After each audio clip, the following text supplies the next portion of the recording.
আনসারকে দিয়ে যে খেলা শুরু হইলো তাতে বোঝা যায় প্রতি সরকারের সেনাপতিরা এখনো সবল এবং সক্রিয়। এই আনসার কাণ্ড একটা কিন্তু ওয়েক আপ কল প্রফেসর ইউনূসের সরকারের জন্য। সরকারের সব স্তরে হাসিনার লোকজনদের না বের করে দিলে এই অনিশ্চয়তা এবং স্থবিরতা কাটবে না। জনাব গোলাম মাওলা রানী, পটুয়াখালী ৩। সুবহানাল্লাহ, আলহামদুলিল্লাহ, লা ইলাহা ইল্লাল্লাহ, আল্লাহু আকবার, আল্লাহু আকবার, লিল্লাহিল হামদ। এই বাংলায় এখন পারাপার করার জন্য নৌকা ছাড়া আর কিছু নাই। বিএনপি এবং তার সহযোগী জামায়াত ইসলামী, যাকে বলা হয় বাই বন্ড ক্রিমিনাল। মানে আমি নিজে আশ্চর্য হয়েছি যে গণ অধিকার পরিষদের মতন একটা দলের সম্ভবত দ্বিতীয় সর্বোচ্চ পর্যায়ে যে ব্যক্তিটা আছে রাশেদ, এরা আসলে কোনো সরকারকে ভাই শান্তি দেয় না। একটি অস্পষ্টতা তৈরি হয়েছে, যেটি ডক্টর ইউনূস সাহেবের বক্তব্যের মাধ্যমে তিনি বলেছেন যে আমাদের নিয়োগকর্তা ছাত্ররা দেশের জনগণ যতদিন চাইবে আমরা ততদিন থাকবো। আমি মনে করি যে এই বক্তব্য অগ্রহণযোগ্য।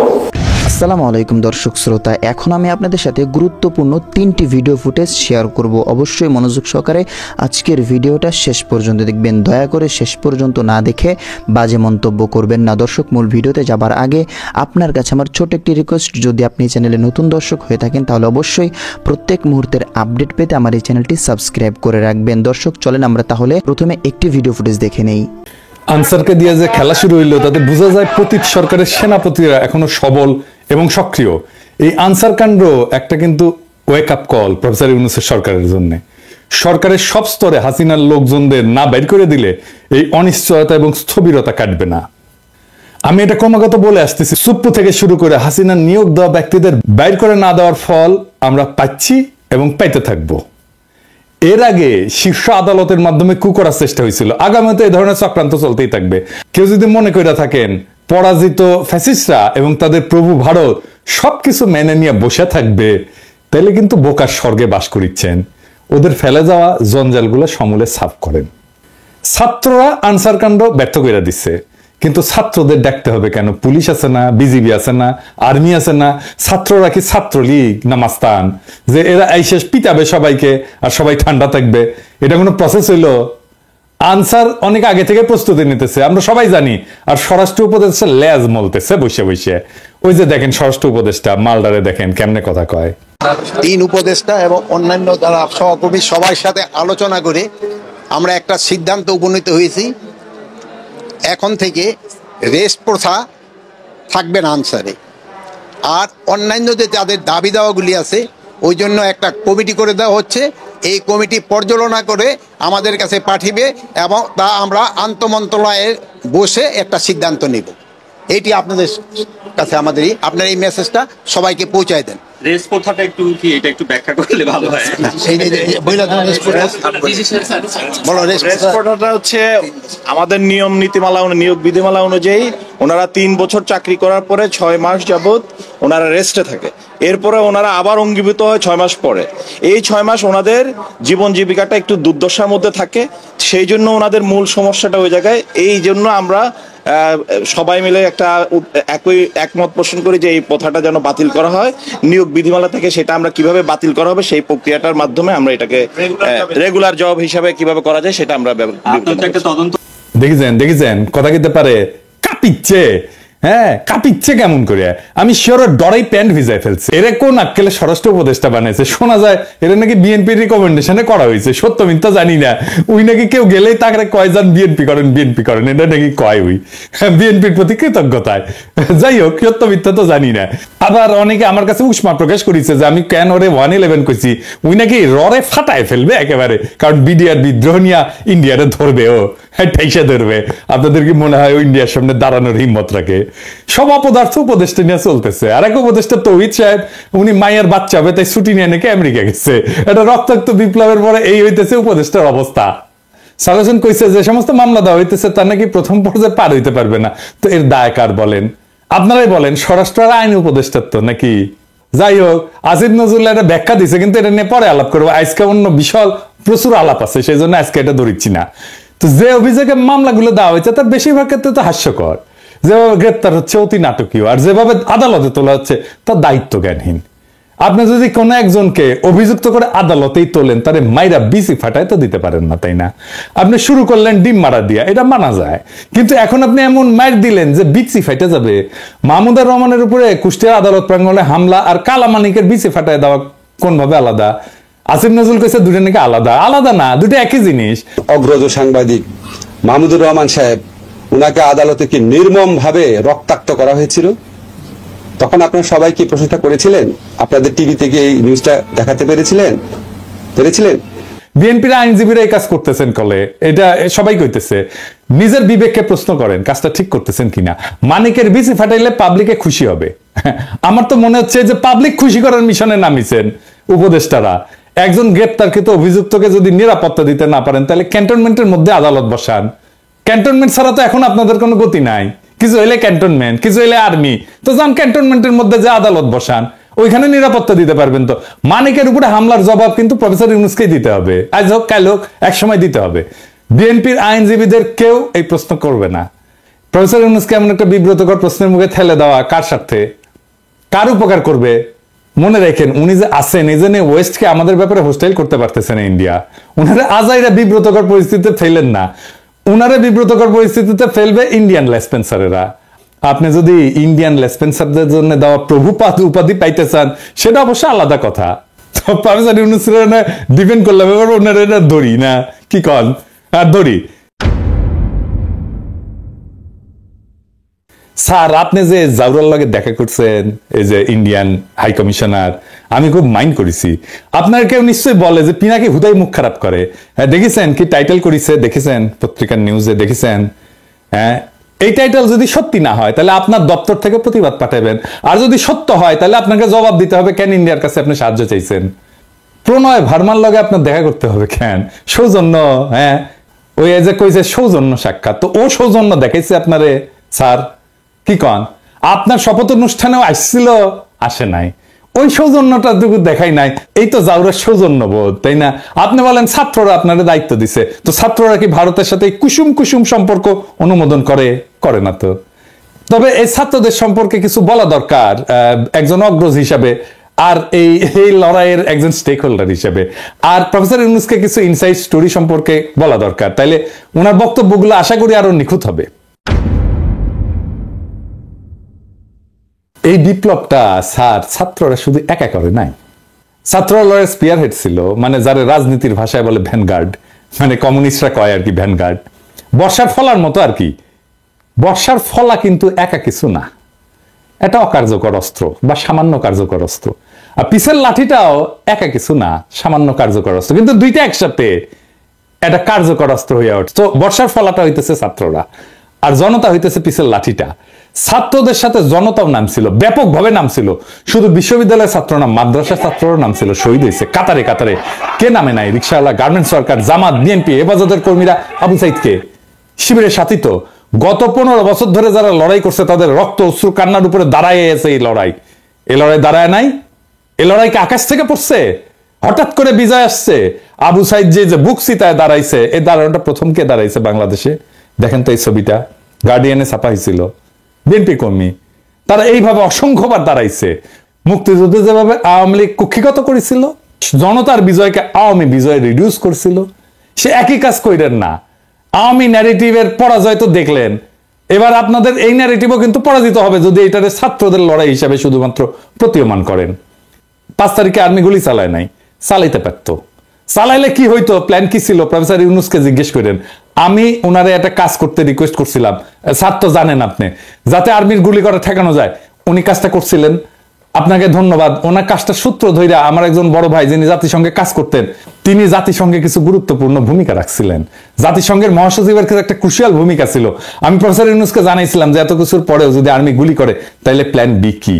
আর্মির সাবেক জেনারেলরা আর্মি কনভয়ের সামনে দাঁড়াইতো। কারা কারা দাঁড়াইতো আমি আজকে নাম কইলাম না। হাসিনা যদি টিকা যাইতো, তাহলে প্ল্যান সি ছিল। লড়াই এমন জায়গায় পৌঁছাইছিল যে আমরা সশস্ত্র লড়াই করলেও জিতে আসতে পারতাম, আর আমরা সেটা করতামও, আন্তর্জাতিক শক্তির সাহায্য নিয়ে করতাম, আগাইছিলামও, আর বেশি না কই। এইবার আমি একটা খুব খারাপ একটা সেন্সিটিভ প্রশ্ন করি, স্যার আপনারাও করি, ছাত্রদেরকেও করি, কিছু মনে করেন না প্রফেসর ইউনূস এবং ছাত্ররা। এই যে কয়েকশো পুলিশ মারা গেল, মাইরা যে টাঙ্গায় রাখা হলো, কে করছে? ছাত্ররা। আপনারা এটার ওনারশিপ নেবেন না তো। থানা আক্রমণ হইল একের পর এক, এমন কোন থানা নাই বাদ গেছে। পুলিশ যে আতঙ্কে পলাইলো, কে মাইরা টাঙ্গায় রাখছিল? কে? ছাত্র ভাই আপনারা রাখছিলেন? হ্যাঁ, কে করলো এটা নিশ্চয়ই বুঝতে পারতেছেন। এই বিপ্লবী সহিংসতা কোনো র্যান্ডম ঘটনা না, আর এইগুলো ছাত্ররা করেও নাই। কিন্তু বিপ্লবী সহিংসতার একটা ডিসাইসিভ রোল ছিল। হাসিনা না পড়লে পুলিশের পরে আমলাদের সিরিয়াল ছিল। হ্যাঁ, আমি জানি বাইসা গেছেন আপনারা। ওই যে সব সুন্দরী সব অপসরীরই একটা দুর্গন্ধযুক্ত গুজ্জদার থাকে, সেরকম এইরকম বিপ্লবের একটা বিপ্লবী সহিংসতা থাকে যেটা কেউ ওন করে না। কিন্তু ওই বিপ্লবী সহিংসতাটা দরকার। সেই জন্য আপনি বিপ্লবের পুরা গল্প কোনোদিন পাইবেন না, কারণ এই কথাটা কেউ বলবে না যে আমি এটা করেছি, কেউ বলবে না, কেউ স্বীকার করবে না, কিন্তু এটা হয়েছে। যাই হোক, তাই সবাইরা বাদ দিয়ে একটা গ্রুপকে মহিয়ান করে তোরা কৌশলকে বাদ দিতে অনুরোধ করি। তরুণ ছাত্র নেতা এবং উপদেষ্টা পরিষদের জন্য সামনে কিন্তু বিপদ আছে। বিপদটা কি আমি একটু বলি, খুইলা বলি। ছাত্ররা একটা শক্তি, সত্য, কিন্তু ছাত্র নেতারা ডিসপোজেবল। ডিসপোজেবল কথাটা শুনে আবার মাইন্ড করেন না। ছাত্র নেতাদের শক্তি অতি ক্ষণস্থায়ী। আমিও ছাত্র নেতা ছিলাম, আমিও ঠিক 90-এর অভ্যুত্থানের নেতা ছিলাম। হাজার হাজার ছাত্রকে ডাক দিলে এক কাতারে আনতাম। এখন ওই ছাত্রদের আনতে পারবো না, কারণ তারাও ছাত্র নাই, আমিও নাই। ওদের সবার সংসার হয়েছে। রাজশাহী মেডিকেল কলেজে গেলে হ্যাঁ, সাবেক ছাত্র পরে পরিচিতি পাইছে, পিনাকি ভট্টাচার্য হয়েছে, সেই জন্য হয়তো আসবে অনেকেই। কিন্তু আমি যদি আজকাল পিনাকি না হইতাম, কেউ আসতো না। ছাত্র নেতার তার যে কনস্টিটিউয়েন্সি, সেটাতে খুব অল্প সময় থাকে, খুবই অল্প সময় থাকে। ওই যে জায়মান অক্সিজেন বলে কথা আছে না, সামান্য সময় থাকে, ওই রকম জায়মান তার শক্তিটা। এই যে 90-এর অভ্যুত্থানের অগ্রপথিক ছাত্র নেতারা, এই যে দেখেছেন ওনারা কোথায়। এই যে বিচিত্রার প্রচ্ছদ প্রতিবেদন হয়েছিল আমাদের সময়, বিচিত্রার প্রচ্ছদ প্রতিবেদন হওয়া মানে বিশাল বিশাল ব্যাপার। বিচিত্রার প্রচ্ছদ প্রতিবেদন হয়েছিল, ওনাদের ছবি দেয়া, ওনারা কোথায়? কোথাও নাই। অথচ উনাদের কথায় তখন দেশ চলতো। এরশাদের পতনের পরে বাংলাদেশের ছাত্র নেতাদের মধ্যে 4 খলিফার চাইতে বড় ছাত্র নেতা আসে নাই। ওনাদের গত 40 বছরে কোনো বেল ছিল রাজনীতিতে? ছিল না। এখন আজকার ছাত্র নেতারা ডাকলে হাজার হাজার ছাত্র আসে। ঠিক 5 বছর পরে ওই ছাত্র ইউনিভার্সিটি থেকে বেড়ে গেলে সেই একই বাগানে আসবে নতুন কুড়ি, শুধু সেদিনের মালি থাকবে না। ছাত্র রাজনীতি কফি হাউসের সেই আড্ডা, বুঝছাও, এটা থাকে না। বারবার ছাত্রদের সামনে আয় না, জনতাকে যে সামনের কাতার থেকে পিছে ঠেলে দেওয়া হইতেছে, তার সবচেয়ে বড় ভিকটিম হবে ছাত্ররাই, ছাত্র নেতারাই। তারা শক্তিহীন হইয়া পড়বে।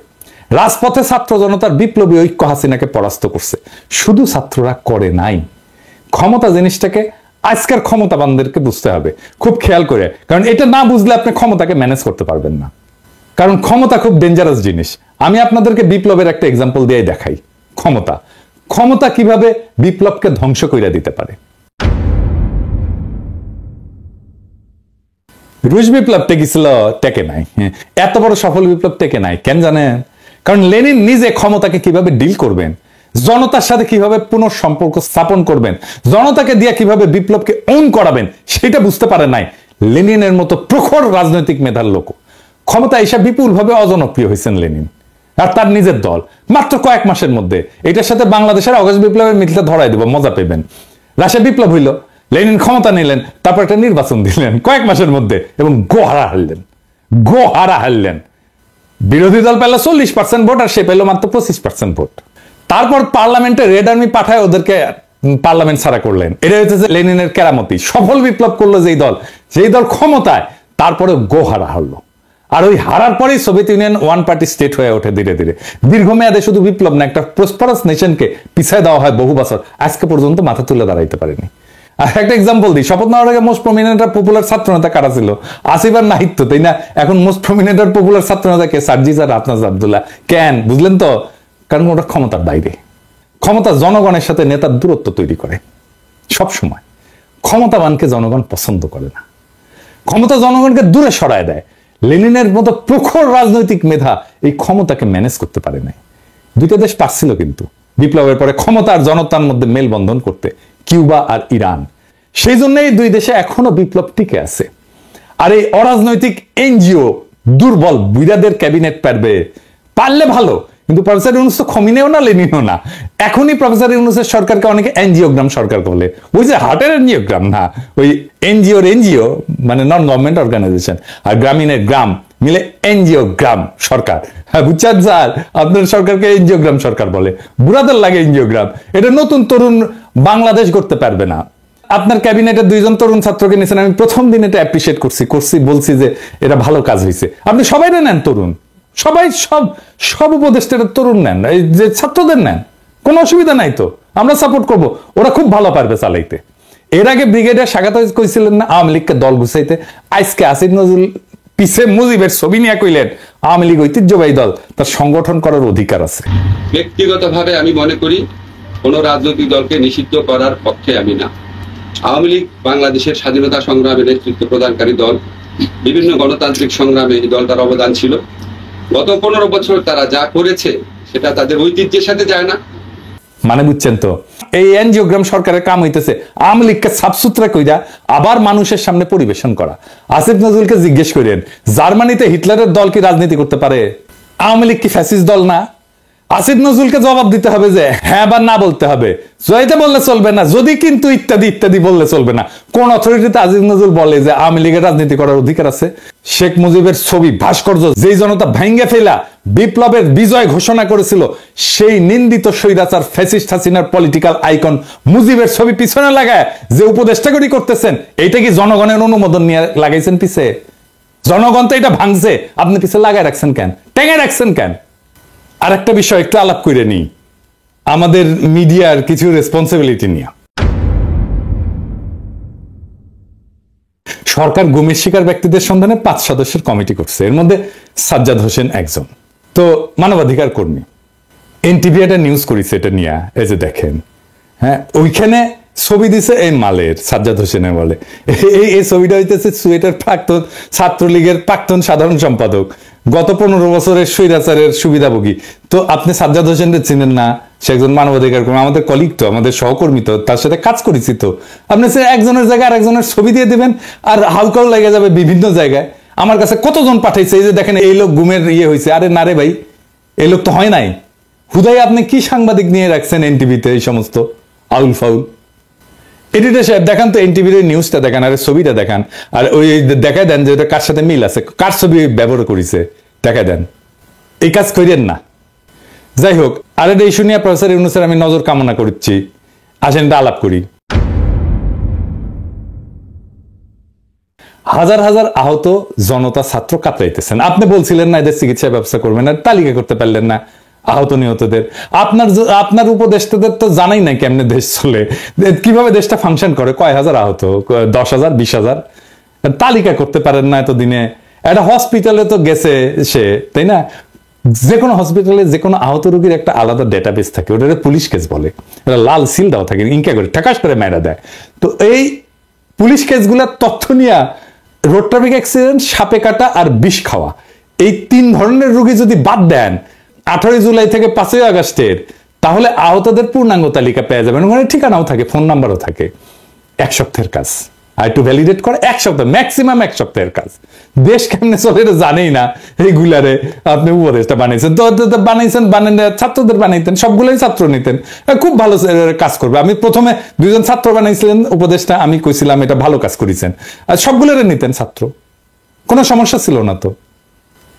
যাই হোক, এই আলাপে শুধু ছাত্র না, ছাত্র জনতার এই বিপ্লবের অংশগ্রহণ নিয়ে কথা বলছি। তো আমি শহীদদের নিয়ে এপিসোডে মাঝে মাঝে শেষ করতাম। আজকে আমি যারা নিয়ে কথা বলবো সে শহীদ কিনা জানি না, কিন্তু এই আন্দোলনে সে একজন নিখোঁজ ব্যক্তি। আসেন তারে নিয়ে একটু কথা বলি। ইয়াসিন আরাফাত একজন দরিদ্র শ্রমিক, রাজধানীর ঢাকার কুড়িল এলাকায় ইঞ্জিন মেকানিক হিসেবে কাজ করতেন। একই এলাকায় ফুচকা বিক্রি করতেন বাবা আবুল কালাম। গত 18 জুলাই বিকেল ইয়াসিন আরাফাত বাবাকে ফোন দিয়ে বলে, বাবা আমি খুব বিপদে আছি। এরপর ফোনের লাইন কেটে যায়। ওই ঘটনার 1 মাস পার হলেও ছেলের সন্ধান পাননি আবুল কালাম। সন্তানের খোঁজে বিভিন্ন জায়গায় ঘুরে বেড়াচ্ছেন। অন্যদিকে নিখোঁজ থাকার পর অনেকে ফিরতে শুরু করেছেন পরিবারের কাছে, কিন্তু ইয়াসিন আরাফাত ফেরেনি। কেউ তার খোঁজ নেয়নি, কেউ ফেসবুকে লেখেনি, তাকে নিয়ে কোনো পত্রিকা স্টোরি করেনি। করবে কেন? সে তো আর এলিট না, নিতান্তই সাধারণ শ্রমিক, যারা কোনো প্রতিদানের আশা ছাড়াই লড়াইয়ের মাঠে নেমেছিল। কোনো কোটা না, কোনো চাকরির ন্যায্যতা না, নিতান্তই সে হাসিনার নির্মম শাসনের বিরুদ্ধে ছাত্রদের উপরে চলা নির্মম ফ্যাসিস্টের আক্রমণে বিক্ষুব্ধ হয়ে পথে নেমেছিল। সম্ভবত তার জীবনটাও দিয়ে দিয়েছে। তারপরে বেওয়ারিশ লাশ হয়ে কোথাও দাফন হয়ে মাটিতে মিশে গেছে এতদিনে। তার বাবা কাঁদতে কাঁদতে ছেলেকে খুঁজছে। তার কান্নাও একদিন শুকিয়ে যাবে। বিপ্লবের এমন অসংখ্য শহীদ অগোচরে থেকে যাবে। এইসব জানা অজানা অসংখ্য শহীদদের রক্ত মারিয়ে যারা ক্ষমতার মসনদে বসলেন, তারা এই ফ্যাসিস্টকে সাফসুতরো করে আবার আমাদের পরিবেশন করবেন। হাসিনার অনুগতদের দিয়ে প্রশাসন চালাবেন। পিছনে ফ্যাসিস্টের আইকনের ছবি ঝুলিয়ে একটু গ্লানিতে ভুগবেন না। ইয়াসিন আরাফাতের বাবা আবুল কালামের জীবনটা এক অসীম দুঃখে ডুবে গেছে। প্রত্যেকদিন সকালে হয়তো তিনি ঢাকার কুড়িলে যান, যেখানে একসময় তার ছেলে ইয়াসিন আরাফাত কাজ করত। পুরনো স্মৃতির টানে তিনি প্রতিদিন সেখানে যান, যেন অলৌকিকভাবে ছেলেকে দেখতে পাবেন হঠাৎ। কিন্তু ইয়াসিন আরাফাত ফেরে না, আর কোনোদিন সে ফিরবে না। আবুল কালামের চোখের পানির কোনো শেষ নেই। সেই জন্যই তিনি কাঁদেন, অবিরাম কাঁদেন। তিনি জানেন যে তার কান্না কখনোই শেষ হবে না। প্রত্যেকটা দিন তাকে মনে করিয়ে দেয় তার ছেলে আর মেয়ে। কিন্তু তবুও তিনি আশা ছাড়েন না। ছেলের খবর পাওয়ার আশায় দিন রাত কাটান। এদিকে ক্ষমতার খেলার মঞ্চে এই সাধারণ শ্রমিকের আত্মত্যাগ কোথাও স্থান পায় না। অন্যদের মতো ইয়াসিনেরও কোনো স্বীকৃতি নেই। তার জীবনটা যেন একটা নিষ্ফল স্বপ্নের মতো। তার বাবা আবুল কালাম নিজের চোখের জল দিয়ে সেই স্বপ্নকে কবর দিয়ে যাচ্ছেন প্রত্যেক দিন। কিন্তু এই নিঃশব্দ কান্নার মধ্যেও আরেকটি আগামী বিপ্লবের বীজ রোপিত হয়েছে। ইয়াসিন আরাফাতের রক্তের ফোঁটাগুলো সেই বীজের জন্যে জল হয়ে থাকবে। হয়তো একদিন, অনেক অনেক দিন পর, এই রক্তের রঙে রঙিন হয়ে, এই রক্তের রঙে রঙিন হবে নতুন একটা ভোর। ইয়াসিনের মতো অজানা শহীদদের রক্তেই ফুটে উঠবে সেই ভোর, যা সত্যিকার স্বাধীনতার আলোকে আলোকিত।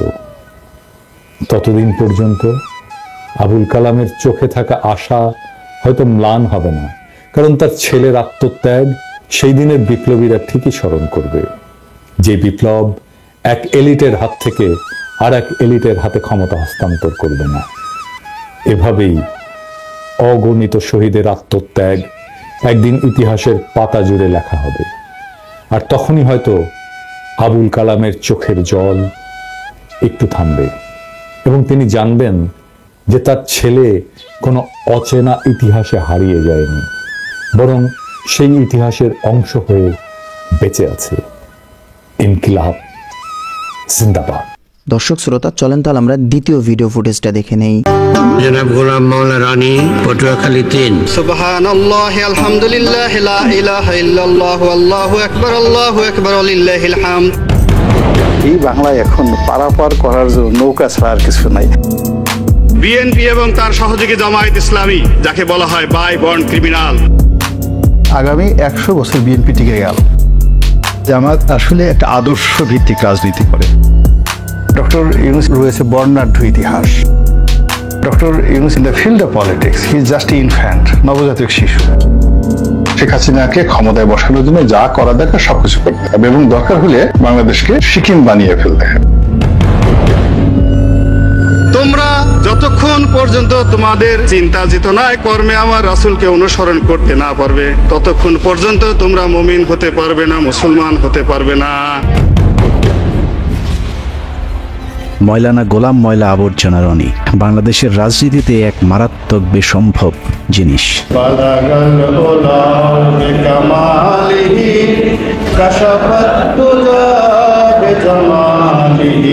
1967 সালে পয়দা হওয়া 57 পেরিয়ে 58-তে পা দিতে চলা এই স্বঘোষিত রাজনীতিবিদ এখন পর্যন্ত সিদ্ধান্ত নিতে পারেনি সে আসলে কোন দলের রাজনৈতিক মতাদর্শে বিশ্বাসী। আমি মনে করি মির্জা ফখরুল থেকে শুরু করে সবারই উচিত জয় বাংলা বলা। আওয়ামী লীগ এত অভাবগ্রস্ত, একটা লোকও নৌকার মাঝি হতে চায়। সংসদে কোনো রাজনীতি নেই। আমার সাথে অনেক বড় বড় মানুষ রয়েছেন যাদের হয়তো পদ পদবি নেই। বিজয় বলতে কি সিংহাসনে বসা? যখন যেখানে সুবিধা পেয়েছে রনি সেখানে মুখ লাগিয়েছে, কিন্তু যেখানে মুখ লাগিয়ে গিয়েছে সেখানেই দুর্গন্ধ ছড়িয়েছে, যে কারণে তার মুখ যেখানেই লাগিয়েছে সেখান থেকেই তাকে অসম্মানজনকভাবে ভাগিয়েছে। বোবার যেমন কোনো শত্রু নেই, গোলাম ময়লা রনিরও সুনির্দিষ্ট কোনো রাজনৈতিক প্রতিপক্ষ নেই। কখনো বিএনপি, কখনো আওয়ামী লীগ, কখনো জামায়াত, আবার কখনো এন্টি জামায়াত। এ যেন একই অঙ্গে বহু রূপ, যে কারণে কারোর সাথে তার তেমন কোনো বিরোধ নেই, আবার বন্ধুত্ব ভেঙে যায় সুদীর্ঘ হবার আগেই। জন্ম থেকেই জ্বলতে থাকা রনিকে বাংলাদেশের নিষ্ঠুর রাজনৈতিক দলগুলো উষ্ঠা লাথির উপরই রেখেছে। যখন যার প্রয়োজন হয়েছে গরিবের সুন্দরী বউয়ের মতো কাছে ডেকেছে, আবার পরক্ষণেই বিছানা থেকে পাছায় লাথি দিয়ে খাটের নিচে ফেলেছে। বাংলাদেশ আওয়ামী লীগ থেকে বেদনা, অপমানবোধ, লাঞ্ছনা এবং গঞ্জনা কোনো একটা মানুষের পক্ষে বিএনপিতে যাওয়া এটা সাধারণ কোনো ঘটনা নয়। নেতা শব্দটি আমার জন্য প্রযোজ্য। যোগ্যতা কি বিএনপি আপনাকে দিল না? এটা একটা ভিন্ন একটা প্রসঙ্গ। সব দলের লাথির ছাপ পাছায় নিয়ে রনি এখন দিক বিদিক ছুটছে। স্থির হয়ে বসতে গেলেই ব্যথা তাকে মনে করিয়ে দেয় রনির কোন কোন জায়গায় ব্যথা। মানুষের শরীরে যখন ব্যথা হয় না, তখন নখে ব্যথা থাকে, আবার একটু পরে মাথায় চলে যায়। আপনার তো বয়স অল্প, এখন অত ব্যথা হয়নি, একটু পরে সেই ব্যথা 5 মিনিট মাথায় গালে চলে আসে, কানে চলে আসে। ব্যথা খুব দ্রুত সারা শরীরে ছড়াতে থাকে। ব্যথার এরকম যন্ত্রণা, সারা অঙ্গে এরকম ব্যথা নিয়ে চলছে রনির দিনকাল। কিন্তু প্রশ্ন হলো, এভাবে আর কতকাল? একটা জায়গায় তো তাকে থামতে হবে, না থামলে সবাই মিলে তাকে থামাতে হবে। কেননা রনি যে পাগলামি শুরু করেছে তাতে মনে হচ্ছে পাগলা গারদে যাবার ঠিক আগের স্টেজে আছে সে। আমার এই সকালে পেট খারাপ থাকে, বিকালবেলা মাথা খারাপ থাকে, রাতে ঘুম হয় না। আমি চিন্তা করলাম করিটা কি? পাগলামি আর একটু বাড়লেই পাবনায় আরেকটি বেড খালি করতে হবে তার জন্যে। কিন্তু আমরা রনির মতো একজন রাজনৈতিক জোকারকে হারাতে চাই না, যে কারণেই তাকে সংশোধন করতে আজকের এই প্রতিবেদন। সহিংস আন্দোলনের নামে অবশ্যই পুলিশের অধিকার আছে তাদেরকে গুলি করে মেরে ফেলা, অবশ্যই আছে। 5 আগস্টের দুদিন আগে চ্যানেলে টক শো শেষ হবার পর উপস্থাপিকার সাথে মানিকের যে অনাকাঙ্ক্ষিত ভিডিওটি ছড়িয়ে পড়েছিল, সেটারও নাটের গুরু ছিল গোলাম ময়লা রনি। টক শো শেষে অত্যন্ত অশ্লীল ভঙ্গিতে রনি মানিককে বলেন উপস্থাপিকাকে একটু আদর করে দিতে। ভাই আপনি অনেক রাগ হয়েছেন, আদর করে দেন। মূলত রনির এই কথাতেই সূত্রপাত হয় মানিকের কুরুচিপূর্ণ আক্রমণাত্মক আচরণের। মানিক যখন দীপ্তি চৌধুরীকে যাচ্ছে তাই বলে যাচ্ছিলেন, তখনও রনি অসভ্যের মতো দাঁত কেলিয়ে হাসছিলেন। আমি একটা মুক্তিযোদ্ধা পরিবারের সন্তান, আপনার কোনো অধিকার নেই আমাকে রাজাকারের বাচ্চা বলার। তার এই ব্যক্তিত্বহীনতার কারণে জীবনের পরন্ত সময়ে এসেও এখনো নিজের কোনো রাজনৈতিক পরিচয় জোটেনি। এক কথায় বলতে গেলে রনিকে বলা যায় বাংলাদেশের রাজনীতিতে একজন পলিটিক্যাল প্রস্টিটিউট। রাজনীতির মাঠের এই প্রস্টিটিউট কতবার কতজনের খাটে গিয়েছে সেটা দেখতে আমাদেরকে 2008 সাল থেকে রনির ঘাট বদলের ইতিহাস দেখতে হবে। জামাত আসলে একটা আদর্শ ভিত্তিক রাজনীতি করে। জামাতের যে আদর্শটা রয়েছে, সেই আদর্শটা সমপর্যায়ের আদর্শটা এই মুহূর্তে বাংলাদেশে অন্য কোনো রাজনৈতিক দলের নেই। ঠিক ওই পর্যায়ের কোনো আলেম, কোনো ওলামা আমাদের দেশে না থাকার কারণে জনাব দেলোয়ার হোসেন সাইদী সাহেব গ্রেপ্তার হওয়ার পর থেকে একটা বিশাল শূন্যতার সৃষ্টি হয়েছে। কদিন আগে রনির কথাবার্তা শুনলে মনে হতো জামায়াতের পটুয়াখালী জেলা আমির, কিন্তু এগুলো আসলে তার মনের কথা না। রনির মনের কথাগুলো শুনতে হলে 2010 সালে সংসদে রনির দেয়া একটি বক্তব্য শুনতে হবে। বিএনপি এবং তার সহযোগী জামায়াত ইসলামী, যাকে বলা হয় বাই বর্ন ক্রিমিনাল, অপরাধ করার জন্য যাদের জন্ম হয়েছে। এই বক্তব্য স্বঘোষিত বুদ্ধিজীবী গোলাম মওলা রনির যখন আওয়ামী লীগের সংসদ সদস্য ছিলেন তখনকার। আওয়ামী লীগের সাথে তার সংসার ভাঙে ইন্ডিপেন্ডেন্ট টেলিভিশনের সাংবাদিক পিটিয়ে জেলে যাবার পর। ইন্ডিপেন্ডেন্ট টেলিভিশনের সাংবাদিক পেটানোর প্রেক্ষাপটটা একটু আলোচনা করে আসা দরকার। আপনি যদি রনির উইকিপিডিয়াতে যান তাহলে দেখবেন রনির জন্ম ফরিদপুরের শ্যামপুরে, কিন্তু রনি এমপি হয়েছিলেন পটুয়াখালী 3 আসন থেকে। স্বাভাবিকভাবে প্রশ্ন আসতে পারে ফরিদপুর থেকে রাতারাতি পটুয়াখালী কিভাবে তিনি সংসদ সদস্য হলেন। জনাব গোলাম মওলা রনি, পটুয়াখালী 3। মাননীয় স্পিকার, আপনাকে ধন্যবাদ। লা ইলাহা ইল্লাল্লাহু ওয়াহদাহু লা শারীকা লাহু লাহুল মুলকু ওয়া লাহুল হামদ। রনির পূর্বপুরুষ ছিলেন নদী ভাঙন ফরিদপুরের চরের বাসিন্দা। রনির বাবা গ্রামে গ্রামে মাথায় করে তেল বিক্রি করতেন। আর্থিকভাবে অসচ্ছল হলেও মোটামুটি খেয়ে পড়ে বেঁচেছিলেন। কিন্তু হঠাৎ করে নদী ভাঙনে তার পৈতৃক ভিটার নদী গর্ভে বিলীন হয়ে গেলে নিঃস্ব হয়ে গোলাম মাওলার পরিবার চলে যায় ফরিদপুর থেকে পটুয়াখালীতে। একসময় সম্বল শুধু কম্বলওয়ালা গোলাম মওলা রনি 111-এ শেখ হাসিনা জেলে থাকার সময়টাতে হাসিনাকে তেল দিয়ে কলাম লেখার পুরস্কার হিসেবে 2008 সালে নির্বাচনে আওয়ামী লীগের মনোনয়ন পান। এরপর সংসদ সদস্য নির্বাচিত হবার পর আর ফিরে তাকাতে হয়নি রনিকে। একে একে শিপিং বিজনেস, টেক্সটাইল বিজনেস থেকে শুরু করে এক্সপোর্ট ইম্পোর্ট সহ নানা ধরনের ব্যবসার মালিক হয়ে যান গোলাম মওলা রনি। ব্যবসা বাণিজ্য করেছি, টাকা পয়সা হয়েছে, আরো টাকা হতে হবে, সালমান রহমানের মতো ধনী হতে হবে। গামছার তেল বিক্রেতার ছেলের আলাদ্দিনের চেরাগ দেখে অনেকেই তার কাছে জিনের সাহায্য চাইতে গিয়েছিলেন, কিন্তু চেরাগের সেই জিন গামছাওয়ালার ছেলে রনিকে ধনী করলেও অন্যদেরকে করেছে পথের ফকির। রনির সাথে যারাই যৌথভাবে ব্যবসা করতে গিয়েছেন সকলকেই খাল কেটে আনা কুমিরের মতো পেটে ঢুকতে হয়েছে। রনির একটা পারিবারিক বৈশিষ্ট্য আছে, যেখানে খান সেখানেই হাগেন। হেগে মতে পুরো পটুয়াখালী দুর্গন্ধ করে ফেলেছেন। ফরিদপুরের তেল বিক্রি করা রনির বাবা শামসুদ্দিন মুন্সি পটুয়াখালীতে এসে শুরু করেন বাজারে বাজারে গামছা বিক্রি করা। কিন্তু সমস্যাটা সেখানে নয়। ফরিদপুর থেকে কাঁথা বালিশ নিয়ে পটুয়াখালীতে যাবার পর তৎকালীন স্থানীয় যে চেয়ারম্যান তার খালি জমিতে রনির বাবাকে থাকতে জায়গা দিয়েছিলেন, সেই চেয়ারম্যানের খালি জমি দখল করেই গোলাম মাওলা রনি গড়ে তুলেছেন বহুতল ভবন। সেই চেয়ারম্যান বেঁচে না থাকলেও তার ছেলে জানিয়েছেন রনির বাবাও তার মতো একটু টাউট প্রকৃতি ছিল। কথাবার্তা শুনে প্রথমত বুঝতে পারি নাই যে এই লোকটা এত খারাপ, এত বড় মৃত্যু, এত বড় টাউট। রনির বাবার হাত ধরেই দখলের হাতখড়ি হয় রনির। সরকারি খাস জমি থেকে শুরু করে এলাকার নদী নালা এমনকি অসহায় দরিদ্র মানুষের শেষ সম্বলটুকু পর্যন্ত দখল করেছে গোলাম মাওলা রনি। মাস্তানদেরকে বলেন যে আমার কাছ থেকে চাঁদা যদি নেয় একটু কম পরিমাণে ডিমান্ড করে, কিন্তু 5 লাখ দেওয়ার মতো তো আমার সামর্থ্য নেই। রনি বলছিল যে আপনার জমি বিক্রি করে চাঁদা দেবে। রনিকে এসব দখলবাজিতে যখন যেই বাধা দিয়েছে তার বিরুদ্ধেই মামলা ঠুকে দিয়েছেন মামলাবাজ গোলাম মাওলা রনি। সহযোগিতা করতে গেলে হ্যাগরও মামলা দেয়। টকশোতে মিষ্টি মিষ্টি কথা বলা রনি তার এলাকায় গড়ে তুলেছেন একটি ক্যাডার বাহিনী, যার নাম ভাইয়া গ্রুপ। এই গ্রুপের প্রধান গোলাম মাওলা রনির শ্যালক মকবুল খান। দখলবাজি আর চাঁদাবাজিতে অতিষ্ঠ গলাচিপা এলাকার মানুষ মকবুলের বিরুদ্ধে নালিশ করতে গিয়েছিলেন রনির কাছে, কিন্তু ভুক্তভোগী ব্যক্তিরা বুঝতে পারেননি টেলিভিশনের রনি আর টেলিভিশনের বাইরের রনি এক জিনিস নয়। সফরকালে এই রনির ক্যাডাররা আমাদেরকে ঘেরাও করে। সব বিষয়ে বিশেষজ্ঞ রনি টেলিভিশন টক শোতে নীতিবাক্যের ফুলছুরি ছড়ালেও নিজে জড়িয়েছেন নীতি বিবর্জিত অনৈতিক বিভিন্ন কাজের সাথে।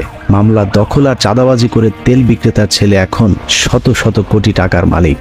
আমাদের এমন দিন আছে যে 10 কোটি টাকা আমাদের একসাথে ব্যাংক থেকে তুলতে। নিউ মার্কেট এলাকার নাইম রোডের লাক্সারি এই ভবনের 6-এর বি ফ্ল্যাটটিতে রনি নিজে থাকেন। রাজধানীর তোপখানা রোডের মেহরুবা প্লাজায় রয়েছে তার আরেকটি ফ্ল্যাট। বসুন্ধরা বাড়িধারা প্রকল্পে 5 কাঠা এবং পূর্বাচলে রয়েছে তার আরেকটি 10 কাঠার প্লট। নিজের অন্যান্য জায়গার বাড়ি ফ্ল্যাট থাকার তথ্য গোপন করে অবৈধভাবে তিনি এসব প্লট বাগিয়ে নিয়েছেন। হঠাৎ করে গোলাম মাওলা রনি কিভাবে আঙুল ফুলে কলা গাছ হয়ে গেলেন সেই খবর সংগ্রহ করতে গেলে ইন্ডিপেন্ডেন্ট টেলিভিশনের সাংবাদিকের উপর চড়াও হন রনি। মেমোরি কার্ড যদি নিয়ে থাকে মেমোরি কার্ড ফেরত দিয়ে দেন। কি আসলে মেমোরি কার্ড দিয়ে দিন। আমার দ্বারা যদি কেউ ক্ষতিগ্রস্ত থাকে এজ এ বড় ভাই হিসেবে আমি সরি। যাই হোক, ওই ঘটনায় গ্রেফতারের পর জেল খাটতে হয়েছে বেশ কিছুদিন। জেল থেকে বেরোলেও আর আওয়ামী লীগে ঢুকতে না পারায় নতুন ভাতারের সন্ধানে বের হন তিনি। খুঁজতে খুঁজতে বিএনপির সাথে দেখা। সাংগঠনিকভাবে চরম ভঙ্গুর অবস্থায় থাকা বিএনপি তখন ডক্টর কামাল কাদের সিদ্দিকী রনিদের মতো খড়কুটো যা পেয়েছে তাই আঁকড়ে ধরেছে। 2018 সালে নির্বাচনের আগে যেদিন রনি বিএনপিতে যোগ দিয়েছিলেন সেদিন সাংবাদিকরা তাকে প্রশ্ন করেছিল বিএনপিতে কতদিন থাকবেন। রনি তার উত্তরে বলেছিলেন মৃত্যু পর্যন্ত থাকতে এসেছে। আমি এখানে এসেছি এবং মৃত্যু পর্যন্ত এখানে থাকবো ইনশাআল্লাহ। মূলত 2018 সালে বিএনপির মনোনয়ন পেতেই রনির এই পোল্টিবাজি। রনির সেই ডিগবাজিতে ধানের শীষের টিকিটও পেয়ে গিয়েছিলেন, কিন্তু পটুয়াখালী 3 আসনে আজীবন বিএনপির রাজনীতি করে আসা বিএনপির মূল প্রার্থী মনোনয়ন প্রত্যাহার না করে রনির প্রতিদ্বন্দ্বিতা করেন। গোলাম মাওলা রনি এখন আওয়ামী লীগের সঙ্গে বেইমানি করেছে, সামনে বিএনপির সাথে করবে। সে বিএনপিতে যোগ দিয়েছে, জনগণ তাকে আর কোনোদিন সমর্থন করবে না। তাকে মনোনয়ন দেওয়া হয়, কিন্তু নির্বাচন কমিশন তার মনোনয়নের প্রার্থীতা বাতিল করেছে। সে তার আম ও সালা দুটি হারিয়েছে। 2018 সালে নির্বাচনে দেশের অন্যান্য এলাকার মতো রনির পটুয়াখালী 3 আসনেও বিএনপির মনোনীত প্রার্থী গণসংযোগ কিংবা ভোট দিতে যেতে পারেননি। কিন্তু পটুয়াখালী 3 আসনটিতে রনির প্রতিদ্বন্দ্বী হিসাবে তৎকালীন সিএসি নুরুল হুদার আপন ভাগ্নে সাজু হয় সেখানকার অবস্থা আরো ভয়ানক ছিল। সকালে রনির স্ত্রী ভোট কেন্দ্রে যাবার পর আওয়ামী লীগের লোকজন তার গাড়ি ভাঙচুর ও মারধর করলে রনি আওয়ামী লীগ প্রার্থীর বিরুদ্ধে মামলা না করে তার প্রতিদ্বন্দ্বী বিএনপির বিদ্রোহী প্রার্থী ও তার সমর্থকদের বিরুদ্ধে মামলার নির্দেশনা দেন। গাড়িটা আগে থানায় নাও, থানায় নিয়ে এই সুযোগে মানে প্রার্থী সহ সবাই মামলা দিয়ে দাও। আচ্ছা, এটা কিন্তু আমাদের সুযোগ এবং সব জায়গায় টেলিফোন করে হাজার হাজার লোক থানায় ঘেরাও করে। তারপরেও সে সময় বিভিন্ন অনুষ্ঠানে গোলাম মাওলা রনি নিজেকে বিএনপির অত্যন্ত গুরুত্বপূর্ণ এবং নীতি নির্ধারণী পর্যায়ের নেতা হিসেবে দাবি করতে শুরু করেন। আমি বিএনপির একজন নীতি নির্ধারণী, অন্যতম নীতি নির্ধারণী ব্যক্তিত্ব আমি এখানে বলছি। অভিযোগ রয়েছে মির্জা ফখরুল ইসলাম আলমগীরকে 10 লাখ টাকা দিয়ে রনি রাতারাতি দল পাল্টে বিএনপির টিকিট পেয়েছিলেন। 10 লাখে মনোনয়ন কেনা বিএনপির গুরুত্বপূর্ণ এই নেতা 2018 সালে আওয়ামী লীগ আবারও ক্ষমতায় এলে আরেকবার ডিগবাজি দেয়। কিছুদিন আগে বিএনপির নীতি নির্ধারণী পর্যায়ের নেতা দাবি করা রনি বলতে শুরু করেন, আমি বিএনপির কেউ না। বিএনপির কোনো কমিটিতে আমি নেই, আমি শুধু ইলেকশনটা করেছি। তো আমাকে যদি বিএনপি নেতা বলা হয়, এটা আমার জন্য অবমাননাকর, অপমানজনক, কারণ আমি আসলে বিএনপির নেতৃত্বে নেই। ওই অনুষ্ঠানে রনিকে প্রশ্ন করা হয়েছিল, আপনি যে বিএনপির নেতা না এটা আপনি কখন বুঝলেন? উত্তরে রনি যা বলেছেন তা অনেকটা সিদ্দিকের ভুল হয়েছে আমাকে ক্ষমা করে দেওয়ার মতো। রনি ভাই, এই কথাটা আপনি আগে এতদিন বলেননি কেন? প্রথমত এই জিনিসটা আগে আমার মাথায় আসুক। 2018 থেকে 2024 রনির জীবন কেটেছে কুলহারা কলঙ্কিনীর মতো। জলে ভাসা পদ্মের মতো 5টি বছর কাটানোর পর 2024 সালে আওয়ামী লীগ যখন আবারও ক্ষমতায় আসে, তখন গোলাম মাওলা রনি বুঝতে পেরেছিলেন আওয়ামী লীগ ছাড়া আর কোনো উপায় নেই। যে কারণে 2024 সালে নির্বাচনের পর আবারও আওয়ামী লীগের খাটে যাবার চেষ্টা করতে থাকেন। আওয়ামী লীগকে তো সবসময় মিস করি, সবসময় মিস করি, মৃত্যু পর্যন্ত মিস করি। আর আমি যদি বিএনপির মন্ত্রীও থাকি এবং আওয়ামী লীগের যদি প্রয়োজন মনে করে, তখন সেই মন্ত্রিত্ব ছেড়ে দিয়ে হলো আওয়ামী লীগের হাল। আওয়ামী লীগে আবারও পথ ফিরে পেতে বিএনপিকে নিয়ে নানা ধরনের ঠাট্টা বিদ্রুপমূলক কথাবার্তা শুরু করেন গোলাম ময়লা রনি। বিএনপি এখন সরাসরি মাঠের রাজনীতি না করে তারা দোয়াদরুতে মগ্ন হয়ে গেছে, ঝাড় ফুক তাবিজ কওয়াজে ব্যস্ত। কেউ কেউ বলে যারা জাদুটু নাও জানে, বানও মারতে জানে। বিএনপির যে গণতান্ত্রিক ভাবে তাদের যে অবস্থানটা ছিল, সেটাকে তারা তাড়িয়ে সামনের যে জায়গাটিতে মিস্টার জো বাইডেনকে বসিয়ে দিয়েছে, মিস্টার পিটার ডি হাসকে বসিয়ে দিয়েছে। বিএনপিকে নিয়ে হাসি ঠাট্টা করে অবশ্য কোনো লাভ হয়নি, কারণ পুরাতন স্বামী আওয়ামী লীগের সাথে আবারও ঘর বাঁধার আগেই স্বামী পলাতক অবস্থা যখন এই রনি আবারও শুরু করে নতুন স্বামীর সন্ধান। আওয়ামী লীগ বিএনপির সব হারিয়ে ডক্টর মোহাম্মদ ইউনূসের তত্ত্বাবধায়ক সরকারের একটি উপদেষ্টার পদ পাবার স্বপ্ন দেখে গোলাম ময়লা রনি। যে কারণে মোহাম্মদ ইউনূসের নেতৃত্বে সরকার গঠন হবার পর এই সরকারের মেয়াদ নিয়ে রাজনৈতিক দলগুলোকে তাড়াহুড়া না করবার আহ্বান জানান। এই গণঅভ্যুত্থানের মাধ্যমে যে 17 জন ব্যক্তি এই মুহূর্তে দায়িত্বে অবতীর্ণ হলেন, তারা চমৎকার করে কথা বলেন এবং তাদের সবারই রয়েছে বর্ণাঢ্য ইতিহাস। তাদের সফলতা কামনা করা ছাড়া আমাদের এই জাতির দ্বিতীয় কোনো অপশন নেই। একটা নির্দিষ্ট সময় পর্যন্ত আমাদেরকে অপেক্ষা করতে হবে এবং ধৈর্য ধারণ করতে হবে যার যার অবস্থান থেকে। ইউনূস সরকারের পক্ষে তেলবাজি করেও কোনো লাভ হয়নি। প্রথম, দ্বিতীয়, তৃতীয় ধাপেও মোহাম্মদ ইউনূসের পাশে একটি চেয়ার না জোটায় রীতিমতো পাগলামি শুরু হয় গোলাম মাওলা রনির। ইউনূস চেষ্টা করলেও খুব বেশি আগাতে পারবেন না। নোবেল পুরস্কার পেয়েছে, তুমি তো শ্রমিকের টাকা মেরে দিলা, তাকে ডাইরেক্ট ক্রস ফায়ারে দেওয়া উচিত। রনির হঠাৎ করে সারা অঙ্গে ব্যথা শুরু হবার কারণ কি সেটা বুঝতে হলে জামায়াতের এক নেতার সাথে তার একটি ফোন রেকর্ড শুনে আসতে হবে, যেখানে তিনি পরিষ্কারভাবে বলেছেন শেখ হাসিনা পালিয়ে যাবার পর ক্যান্টনমেন্টকে সব দলকে ডাকলেও গোলাম মাওলা রনিকে না ডাকাতেই তিনি ক্ষিপ্ত হয়েছেন। সবাই তো ইউনূস সাহেবকে তেল মারতেছে, আওয়ামী লীগের গালি দেওয়া তো খুব সহজ একটা বিষয়। তখন আসলে আমরা আরো ভয়াবহ বিপদের দিকে এগোচ্ছি। এই যে চ্যাংরা পোলাপানরা যা কিছু করতেছে, আপনি যদি এইটার সাথে সাথে লাফান যে স্বাধীনতা পেয়ে গেছি, doctor Yunus he is in wrong, ভুল কাজ করতেছে। সেই ঘরের মধ্যে ঢুকবেন, ঢুকার আগে আপনি আমাদের সবার সাথে আলোচনা করে নেবেন না। আলোচনা না করে আপনি ঢুকে গেছেন, ঢুকে গিয়ে আপনি বিপদের মধ্যে পড়ে এখন আমি আপনার ওখান থেকে কিভাবে বাঁচাবো? আপনি তো ঢুকে গেছেন। রনি ছাড়া সব দল ক্যান্টনমেন্টে মিটিং করাতে সব দলকেই তিনি বদদোয়া দিয়েছেন। পীরে গোলাম ময়লা জামায়াতের ওই নেতার সাথে ভবিষ্যৎবাণী করেছেন, যারা যারা সেদিন ক্যান্টনমেন্টে গিয়েছিল সবাইকেই নাকি ভারতে রোশানলে পড়তে হবে। যারা গেছে তারা সবাই দুর্ভোগ্য হবে। জামাত বর্ণ যারা, ইভেন আমাদের মির্জা ফখরুল সাহেব গেছেন, ওখানে খুব রং কাজ করছে, খারাপ কাজ করেছে। জোনায়েদ সাকি গেছে, যারা গেছে, প্রত্যেকটা লোকের এই কর্মফল ভোগ করতে হবে। Just wait. মানে দিল্লি কি এইরকম প্ল্যান করতেছে আপনি বলতে চাইতেছেন?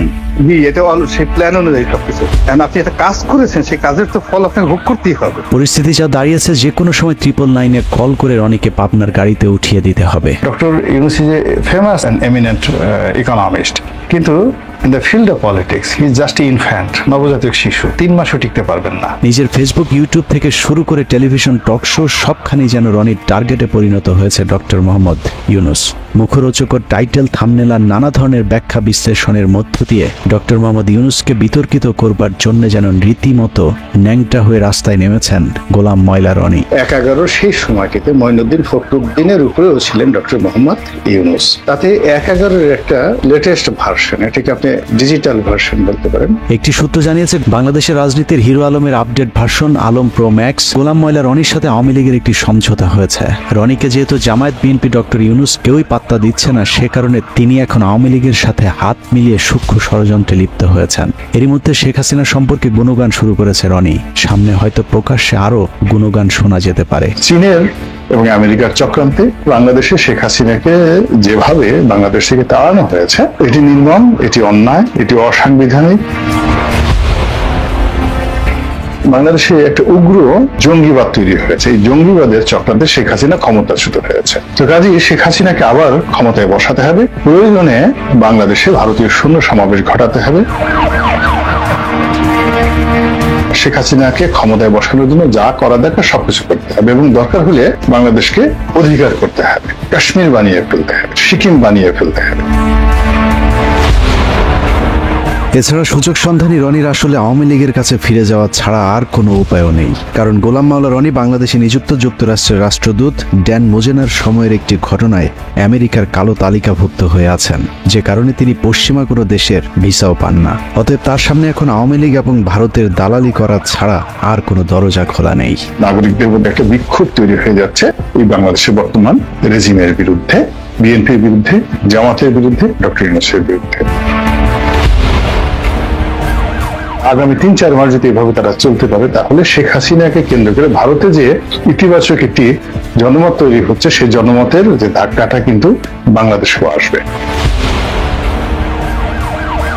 এবং বাংলাদেশে এখন যারা অনেকে শেখ হাসিনার বিরুদ্ধে বিষোদ্গার করছে, তারাও কিন্তু ইনফ্লুয়েন্স হয়ে শেখ হাসিনার জন্য হাহাকার তৈরি করবে। এখানে বসে লম্পজম্ব করতে পারবো, ভারতকে গালাগালি দিতে পারবো।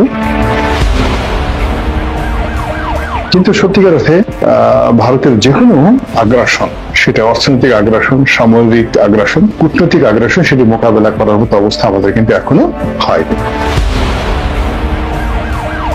সব মিলিয়ে গোলাম ময়লা রনির আসলে নিজস্ব কোনো ব্যক্তিত্ব বা চরিত্র নেই। কোথাও মাওলানা, কোথাও আওয়ামী লীগ, কোথাও কৌতুক অভিনেতা, কোথাও সাংবাদিক। অনেক রক্তের বিনিময়ে অর্জিত ছাত্র সমাজের প্রতিনিধিত্ব করা এই সরকারের বিরুদ্ধে বিষোদ্গার না করে রনির আসলে সিদ্ধান্ত নেওয়ার সময় এসেছে। তিনি কি আওয়ামী লীগ করবেন, নাকি বিএনপি নেতা, ইউটিউবার, নাকি কৌতুক অভিনেতা, মাওলানা নাকি ময়লা আবর্জনা? আমার নিজস্ব চ্যানেলে 1 কোটি লোক প্রতি মাসে বক্তব্য দেখে। এখন বিএনপির বলেন, আওয়ামী লীগের বলেন, find me one single leader. বাংলাদেশের যে গোলাম মোল্লা রনির মতো একটা কলাম লেখেন, তার মতো ইউটিউবে একটা বক্তব্য দেন। রব্বানা আতিনা ফিদ দুনিয়া হাসানাতাও ওয়া ফিল আখিরাতি হাসানাতাও ওয়া কিনা আযাবান নার। দ্রুত সিদ্ধান্ত নিতে না পারলে রাজনৈতিক দলগুলোকেই তার ব্যাপারে সিদ্ধান্ত নিতে হবে।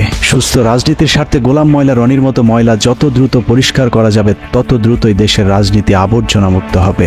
আর সেই ময়লা আবর্জনা পরিষ্কার করতে যদি কারো বেলচা হাতে তুলে নিতে হয়, তাহলে সেটাও দ্রুতই নিতে হবে। রনির মতো এরকম চিড়িয়াখানার পশুকে খাঁচার বাইরে বেশি দিন রাখাটা অত্যন্ত ঝুঁকিপূর্ণ।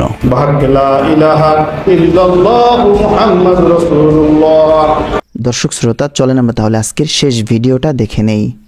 মানে আমি নিজে আশ্চর্য হয়েছি যে গণ অধিকার পরিষদের মতন একটা দলের সম্ভবত দ্বিতীয় সর্বোচ্চ পর্যায়ে যে ব্যক্তিটা আছে রাশেদ, এরা আসলে কোনো সরকারকে ভাই শান্তি দেয় না। একটি অস্পষ্টতা তৈরি হয়েছে, যেটি ডক্টর ইউনূস সাহেবের বক্তব্যের মাধ্যমে তিনি বলেছেন যে আমাদের নিয়োগকর্তা ছাত্ররা এদেশের জনগণ যতদিন চাইবে আমরা ততদিন থাকবো। আমি মনে করি যে এই বক্তব্য অগ্রহণযোগ্য। জনগণ তাহলে কি আবার ডক্টর ইউনূসকে নামানোর জন্য আন্দোলন করবে? সেটি তো অসম্মানের, অশ্রদ্ধার। আর এই কারণেই দরকার রোডম্যাপ। তারা কি করতে চায় সেটি স্পষ্ট হতে হবে। তবে এখন শুধুমাত্র যদি আজ পর্যন্ত কোনো রাজনৈতিক দল যে বক্তব্য দেয় নাই, তার বক্তব্যের মধ্যে তিনি বললেন কি যে তাহলে কি ডক্টর ইউনূসকে জনগণ গদি থেকে নামাতে বাধ্য হবে? এটা তো হবে অসম্মানজনক। না, এগুলো আমার কথা না, আপনাদেরকে একটা ফুটেজ দেখাচ্ছি। আমি খুবই আশ্চর্য হচ্ছি ভাই, একটা সরকার মাত্র বসছে, এই দেশের জনগণের নির্বাচন কবে হবে জানার অধিকার আছে। জনগণের তো ভাই কাউচালি ওঠে নাই এখনো তোমাদের মতন। তোমার কেন উঠে গেছে কাউচালি? তোমরা তো চাইছো যে হাসিনা সরকারের পতন, নতুন বাংলাদেশ, তো সেইটার কাজে তো ডক্টর ইউনূস করছে। তিনি তো আর আওয়ামী লীগের কেউ না নাকি, বরঞ্চ আওয়ামী লীগের রোষানলের শিকারই হয়েছিলেন তিনি যে পদক্ষেপগুলো নিচ্ছেন, এখানে অধিকাংশ পদক্ষেপ কোনো রাজনৈতিক সরকার আসলে নিবে না। এটি 53 বছরের ইতিহাস সাক্ষী দেয়। এরপরেও এই মানুষটাকে নিয়ে এই পরিমাণ প্রেসার ক্রিয়েট করা, এই পরিমাণ চাপ তৈরি করা, এটা তো ভাই মানুষের কাজ করতে দাও। বুঝে মাঝে মাঝে মনে হয় যে এইসব জায়গাতে শক্ত মানুষ ডান্ডা লাগে, ডান্ডা। বাঙালির আপনি অতিরিক্ত স্বাধীনতা দিবেন মানে আউলাই ফেলবে। আবার আসুন, বয়সও অনেক ছোট হবে রাশেদ আমার, কারণ আমরা সেই 2007-08 আমরা গ্রাজুয়েশন করে ফেলছি, তারা ওই দিনের ছাত্র। গণ অধিকার পরিষদে যারা এই মেধা এবং কোটা নিয়ে আলোচনা করছে, তো তোমরা মেধাটার একটু কাজে লাগাই একটু ব্যবসা বাণিজ্য করো বাবা, চাকরি বাকরি করো, অথবা স্কলারশিপে দেশের বাহিরে যাও, পরিবারের জন্য সময় দাও। তোমরা যে রাজনীতি করতেছো, কোথাও তোমাদের কোনো ওইভাবে মানে ফিট হওয়ার মতন অবস্থান আমি দেখি নাই। শুধুমাত্র ভিপি নূর ছাড়া এখানে যারা second in third in command আছে, এদের মধ্যে ওই রাজনৈতিক প্রজ্ঞা জ্ঞান খালি কথা কওয়া ছাড়া আর আমি কোনো কিছুই বুঝি না যে এরা আসলে করে কি। তো কেউ কেউ বলেন যে বিকাশ ব্যবসাটা এখন ভালো যাচ্ছে না বিভিন্ন ইস্যুতে, তো এখন ইনকাম অফ, কারণ ডক্টর ইউনূসের সরকার যতক্ষণ ক্ষমতায় আছে তখন তো আর এখানে অস্থিতিশীল পরিবেশ নাই যে আন্দোলন বেগবান করতে হবে, রাজপথে নামতে হবে, তখন বিদেশ থেকে কিছু ফান্ডিং ট্যান্ডিং আগে আসতো, এগুলো নাই। ডক্টর ইউনূস সাহেবের যতদিন মনে হয় বাংলাদেশের জনগণ গণ অধিকার পরিষদ ছাড়া বাংলাদেশে ডাক দিলে ভালো মানের অ্যাক্টিভ কর্মী হয়তো আপনি 100 খুঁজে পাবেন, এর বেশি পাবেন না। বাট বাংলাদেশের জনগণ ডক্টর ইউনূস সরকারের উপরে এই মুহূর্তে আস্থাশীল, তিনাকে ওই পর্যন্ত সময় দিতে চায়। কোন পর্যন্ত? যতক্ষণ পর্যন্ত না সম্পূর্ণ রাষ্ট্র ব্যবস্থাকে, এই দেশের শান্তিকামী জনতা, আমাদের প্রধান যে রাজনৈতিক দলগুলো আছে, যেই যে দলই করি, বাট যারা একটা সুন্দর বাংলাদেশ চেয়েছি, আগামী দিনে একটা উজ্জ্বল ভবিষ্যৎ বাংলাদেশ হবে এমন বাংলাদেশ চেয়েছি, যেখানে নিরাপত্তা থাকবে, যেখানে রাজনৈতিক প্রেক্ষাপট পরিবর্তন হলে ভাঙচুর, লুটপাট, মিথ্যা মামলা, হয়রানি এগুলা থাকবে না। এই বাংলাদেশকে গড়তে গেলে যেখানে পুলিশ বাহিনী কোনো রাজনৈতিক সরকারের তাবেদারি করবে না, নির্বাচন কমিশন কোনো আজ্ঞাবহ কমিশন হবে না, আমাদের মেয়েরা বোনেরা ঘর থেকে বের হবে, নিরাপত্তা নিয়ে ঘরে ঢুকবে, এই যে একটা বাংলাদেশ বৈষম্য বিরোধী আমরা চাচ্ছি, এত তাড়াহুড়া কেন তোমাদের? তোমরা কি সরকারটার পতন ঘটাইছো? যারা ঘটাইছে তাদের তো তাড়াহুড়া নাই। তোমরা ছাত্রদের আড়াল থেকে এখন এসে বলতেছো আমাদের এই গণ অধিকারের এত ছাত্র ছিল, কই? এরকম বহুত তো সরকার পতনের ডাক দিয়ে মেয়া করে ঘরে ঢুকে গেছো। ছাত্রদের পিছনে ছিল, এটা আওয়ামী লীগ সরকার তখনই বলছে যে তোমরা আসো, বাট পিছনে ছাত্রদেরকে ঢাল বানাইয়া। ডক্টর ইউনূসের সরকারকে হুমকি ধামকি দিও না। ডক্টর ইউনূসের সরকারকে নিয়ে এরকম উল্টাপাল্টা বক্তব্য দিয়া যেটা খাওয়াইতে চাইতো সেটা হবে না। মানুষ সচেতন, মানুষ আর এত ইয়া নাই। তোমরা দিবা হে কালকে শুরু হইব খালি পাকনা পাকনা কথা, তারপরে হচ্ছে ফ্ল্যাগ নিয়ে ঘুরা, হয়তো একটা এমপির টিকিট পাইয়ে যাবে বিএনপির সাথে মিলাটিলা, তারপরে শুরু হবে তোমাদের এই খেলা। হ্যাঁ, এগুলা বাংলাদেশে বন্ধ হবে। ডক্টর ইউনূস সাহেবের সরকার মিনিমাম 5 বছর থাকা দরকার, মিনিমাম 5। আশা করি এর মধ্যে যে পরিবর্তিত বাংলাদেশ আমরা চাই সেটা হবে। তোমার মতন রাশেদ 2-1 জনগণের ম্যান্ডেট নিয়ে তোমরা চলো না, তোমরা জনগণের বিকাশে চলো, তো বিকাশ নিয়ে ব্যস্ত থাকো। রাষ্ট্র সংস্কারের কাজটা ডক্টর ইউনূস সাহেব কম বোঝে না, ঠিক আছে? আলগা প্রেসার ক্রিয়েট করা যাবে না ওনাকে বা উপদেষ্টা মণ্ডলীকে। তো প্রিয় দর্শক, আজকের ভিডিও পর্যন্তই ছিল। দেখা হচ্ছে পরবর্তী কোনো আপডেট ভিডিওতে। সে পর্যন্ত সুস্থ থাকবেন, ভালো থাকবেন, আমার জন্য দোয়া করবেন। আসসালামু আলাইকুম রহমতুল্লাহি তাআলা ওয়া বারাকাতুহু।